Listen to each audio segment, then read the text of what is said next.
안녕하세요. 자, 이제 오늘 두 번째 시간이죠, 우리. 이제 그 딱 한 바퀴 이제 딱 돌았겠네. 한 바퀴 딱 돌았으니까 느낌이 좀 이제 뭐 배우겠구나 이런 정도 느낌은 왔죠. 예.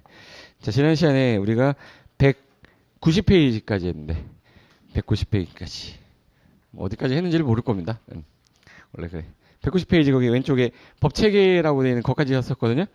그래서 용도지역 관련된 개념하고 국토개법이라는 게 왜 통합되냐 그런 부분 좀 했는데 어, 오늘은 그 용어 정리하기 전에 페이지가 191페이지가 이제 제일 처음에 이제 우리 법 파트 들어가서 바로 나오는 분인데 그거부터 바로 들어가면 아마 그 스트레스를 받을 거야. 예. 공법에서 계속적으로 쓰는 용어들이 많거든요. 그래서 그 관련된 용어는 제가 따로 뒤에 217페이지에다가 따로 빼놨습니다.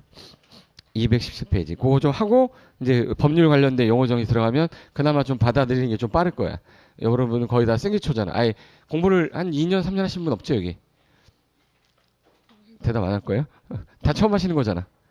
기존에 공부하신 분 없죠? 예. 그래서 거기 217페이지에 거기 자주 혼동되는 부동산 공법상 용어들 해가지고 여러분 사시면서 사회생활 하시면서 되게 많이 들어봤을 건데 한번 보실래요? 예. 혹시 아파트 들어봤어요? 아파텔 처음 듣는 것 같기도 하죠. 예. 다세대 주택 들어봤죠. 다가구 주택, 공동주택이라고 뭐 하면서 뭐 들어본 적 있을 겁니다.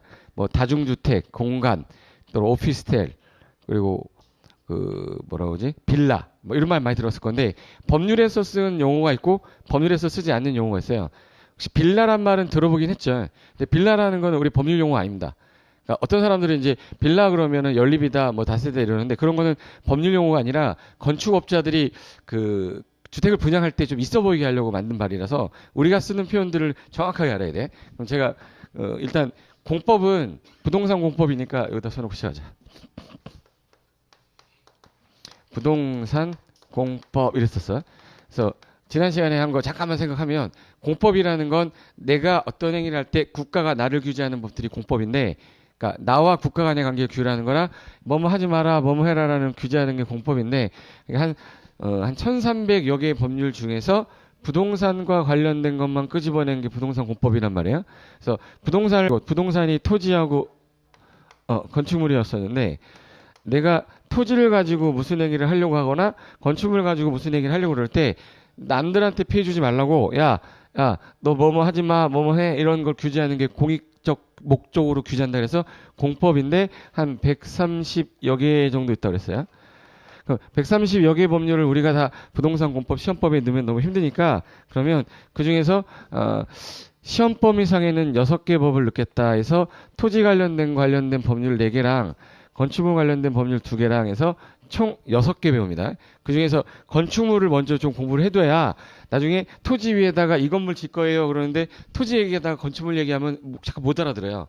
그래서 일단 건축물 얘기를 밀정을 해놨다가 토지를 가야 저 그 주택이란 걸 여기다 짓는 거구나 이해가 될 거야. 그래서 일단 건축물부터 좀 하는 거야. 그럼 여기서 건축물이라는 거는 규제하는 법이 있을 겁니다.